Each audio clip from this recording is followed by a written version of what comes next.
Hello, welcome back to Hazel Jane Tarot, and today I am bringing you a book review of the book Tarot Interactions by Deborah Lipp, and this book is published by Lewellyn. So this is a book I was reading very slowly over the last 6 or 8 months, doing a few exercises here and there, and I just wanted to let you hear a little bit about what kind of a book it is. I really enjoyed it actually, although I didn't enjoy every part of the book equally. So let's have a wee look at the contents. The first section is on interaction with the psyche, which is essentially a section about kind of activating your psychic abilities, I guess. And I found that section really quite enjoyable. There's some stuff in there about activating your inner psychic child, I think was the language she used. And there are some exercises to do with trusting yourself and trusting that gut instinct that you get when you first look at a spread and think something about the client or the querent or the reading. And then you maybe second guess yourself or use very doubting or cautious language as you express it, and she's kind of encouraging you to have more confidence in that initial psychic hit that you maybe get when you're doing a reading. So I thought that was quite interesting, and I enjoyed doing some of those exercises. One of the exercises that she did suggest, and while I was working with this deck, with the book, I was using primarily my Wheel of the Year tarot. When I bring this out, sometimes people ask about this box. This is just like a little cheap box that I painted myself. There's sort of nothing special or purpose built about that. So I picked this deck, How Superficial Am I, to work with because it sort of looked a bit like the deck on the cover of the book, which is not a real deck as far as I'm aware. Although if it was a real deck, I might get it because I quite like that drawing style. So I'll show you what, now there are reverse cards in here, which is not so much what I want right now. So I'll just turn these around. So the idea of this psychic child activating activity was to draw out cards and just make a sentence very quickly with them without second guessing yourself too much. So let's see, totally unrehearsed, what we come up with. So you're full of hopes and dreams, but are feeling a bit defensive and hesitant about going for it. You need to have a bit more confidence in your own strength and creative abilities. There could be a mentor nearby that could be helpful to you. So don't hold all your kind of resources and abilities to yourself, but collaborate with this person, and that might help you to fulfill some of your hopes and dreams. So you get the idea that you just play with laying out the cards in a sequence and making a sentence where you're just getting, I guess, like you're riffing on kind of keywords for a particular card. But that was a really great activity. So Deborah Lipp, thank you for sharing that one. I enjoyed that. One section of the book I wasn't quite so keen on is the second section, Interaction with Other Disciplines, where she talks about Kabbalah, astrology, and other esoteric things, and then has a bunch of exercises on those. Well, firstly, I'm not terribly interested in those areas of kind of those layers of meaning that people put into tarot or use those interactions with tarot. That's not something I use myself at the moment. And I feel they're both very big, very deep areas, and the coverage that's possible in, a page on Kabbalah, a page on astrology, it's not possible to go into those in any kind of meaningful depth in that amount of time. So I sort of felt that unit could have been left out, to be honest. The most useful part was probably this section 3, Interaction with Pattern, where she has some very interesting statistical information about the probabilities of getting multiples of a number card in a reading. So more so than like before I read this book, I would have been very aware of, if I've got lots of wands or lots of majors or lots of cups in a reading, say. And that is one of the things she looks at. But she also talks about if you have, 2 or 3 ones in an 8 card reading, or if you've 2 10s, or, you know, in a 5-card reading, that the statistical improbability of that is actually quite high. So that recurring numbers or court cards or whatever is actually something to notice. So I'll not show you the exact statistic breakdown of that she used in the book, but it is quite interesting, and I thought that added an extra layer to my readings. Then there's a chapter on interactions with layout and position, which then flows fairly smoothly into chapter 5, which is interactions between and among cards. And I think my expectation was that that would be what the whole book would be about, the interactions between cards. And I guess the cover illustration suggests that, you know, it's the way the cards are looking at each other. One of the spreads that she uses in the book is this Vitruvian Man Spread.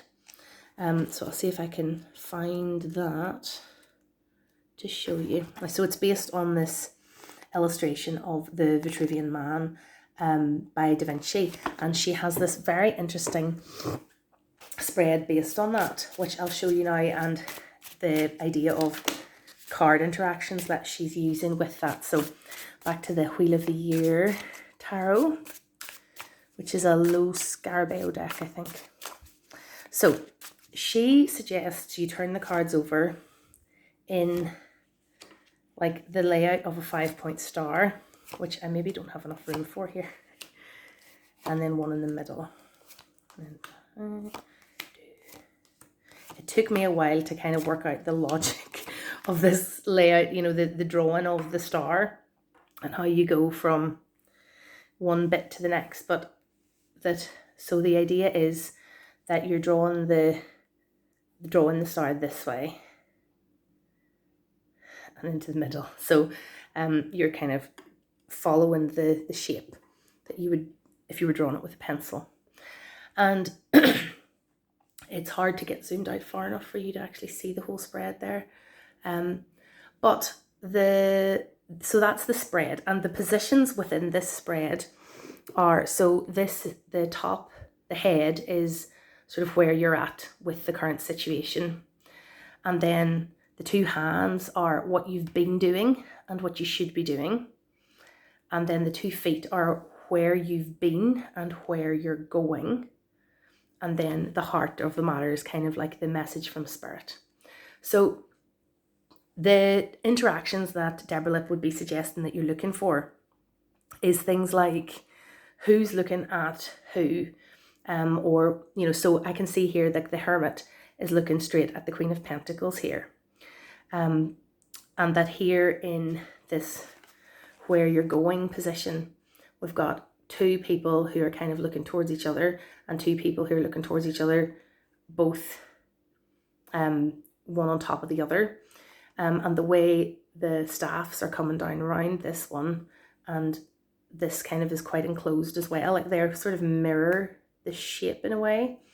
So there's something in these 2 in this, I mean, because there's no question in mind here, so it's hard to kind of read this, but I'd be noticing, in terms of noticing interactions, that the where you're going is sort of 2 people kind of stuck in a situation where they're really quite overburdened and in conflict with each other. And that would be, you know, that's maybe not a great outcome in terms of where you're going. So I'd maybe be looking at this heart of the matter message from spirit to try to mitigate it. And again, here I see 2 very equally balanced and oppositional forces. We have the King of Wands and the King of Swords. And I mean, what are the odds of getting 2 kings in the middle together in a reading like this? I mean, there's 12 cards, but it's still, you know, 2 kings is statistically unusual, and 2 kings in the same position, very much so. So this kind of balanced and opposing forces there would be something I would be looking at. You can see that we have this sort of very romantic Princess of Chalices kind of looking up and away from this heartbreak situation. So that'll be something interesting to look at. So it's those interactions, like these 2, the Temperance and the Hermit, 2 majors at the top, looking away from each other. So those are the kinds of interactions that you're looking for, you know. So in that style of reading, I think you really need a deck that has a figurative deck with people, or very kind of anthropomorphized animal character. It can't be an abstract deck, and you need to be looking, they need to have facial expressions so that you can look at where their gaze lies and so on. And having a deck that's kind of fairly color-coded to the suits is really helpful as well, because you can sort of instantly see the orange and blue, for example, that those are different suits. And I can see just at a glance, I've got 1, 2, 3, 4 swords, because the colors are really consistent across this deck in the suits. So that I thought was a great spread, and I'll not talk about it any longer because without a question it's hard to sort of read it. But some of those principles that Deborah Lipp goes into in a lot of detail in that section with interaction with spread, positions, and interaction with of the cards with each other, I find that really helpful. It's not the first time I'd come across that type of information. I did a course with Tom Benjamin last year, his Tarot Jam course, and we did a lot of work in those workshops about card interactions and placements within spreads, and how one card might be dominating another or looking at another and so on. So it wasn't the first time I'd come across those ideas, but I thought that was really well presented in this book. Interaction with language was also kind of interesting. This idea of thinking in a spread where you have like the actual parts of speech. So this idea of the grammar of a sentence, and I'm an English graduate, so I'm all about the grammar. But so if we put a few cards down, what are you looking at? Have you got nouns? Like, so justice is a noun, yeah. So you would get, and here the noun would be, family. But what verb could you make out of these cards? So maybe the 10 of Cups, the verb might be love, like to love, or to come together or something like that.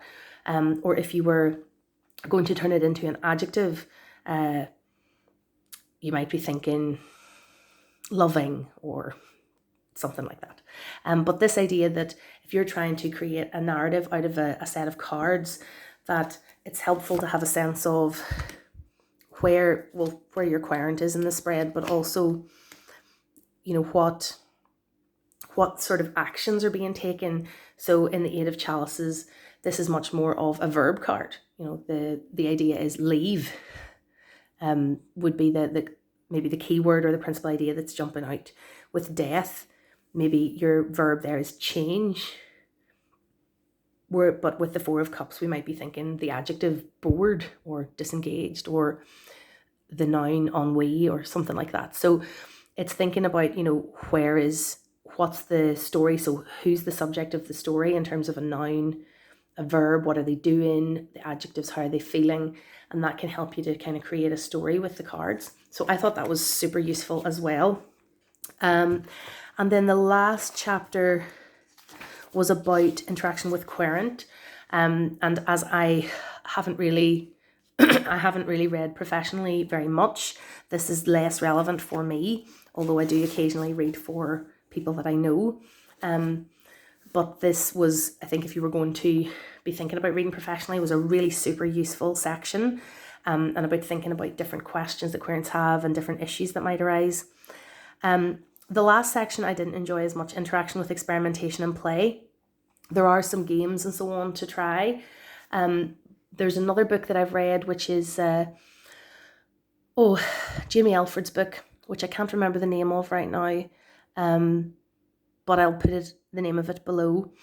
I find it a better kind of writing up of non-reading based activities and things you could do with the tarot, more so than this, which was again a bit of a race through that sort of non-reading based uses of the cards. So overall, this book by Deborah Lipp, I found very readable. There's lots of exercises in it. Some of the units I thought were super useful in terms of improving my reading, and some of the units I felt were, I could have happily skipped them or not had, as I've explained. But It's definitely a book that I would recommend. It's a book I'll be hanging on to, and I'll be dipping back into some of the activities. Like you can see as I flick through, like I've highlighted a lot of stuff in this book. Lots of things that I thought were useful. I've dog-eared a lot of pages that have spreads, and she uses the Robin Wood tarot, I think, throughout, and has a lot of illustrations showing kind of what she means about the way cards interact in different spreads and so on, which is really useful.